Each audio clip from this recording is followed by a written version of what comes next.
We love Hakka。现在就让我们一起加入客家风情，大家来讲客家吧。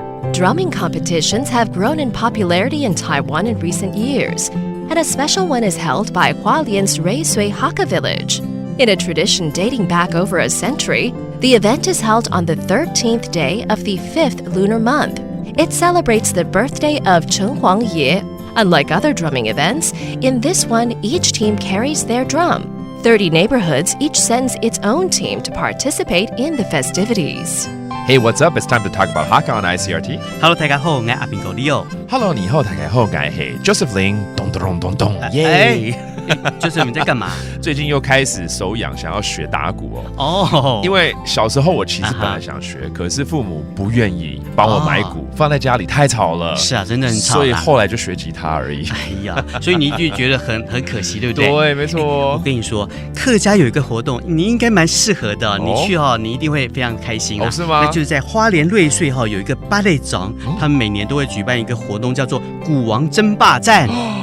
哎呀，如果推回20年前我学好鼓的话，搞不好我就要来参加这个战争。没错，可以的哦。像这个活动啊，当年就是因为在这个城隍爷的一个诞辰的时候呢，他们芭蕾总这边的每一个邻都推出一个阵头，大家来互相比较，看谁的这个古艺精湛。所以呢，就延续下来，就变成一个很大型的活动，甚至还入选了客庄12大节庆的其中之一。所以它除了这个古技之外，还是有其他元素。当然啦，像这个活动举办以来呢，会把它的服装道具啦各方面，把它融入很多客家元素，这些东西啊，都是评分的其中的一个项目。太棒了！像鼓王争霸战，他们使用的大鼓有些大概是10个人可以一起敲击的这个花鼓，所以呢，它鼓棒还会抛在空中，然后接起来。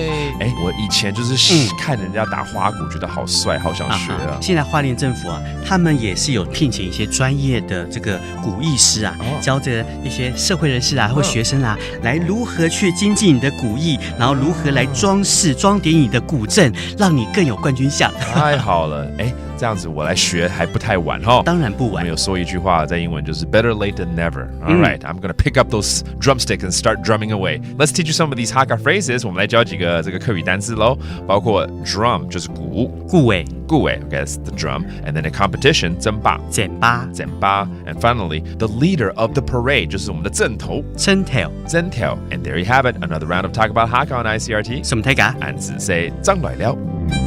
客家风情由客家委员会监制。 We Love Hakka has been brought to you by the Hakka Affairs Council.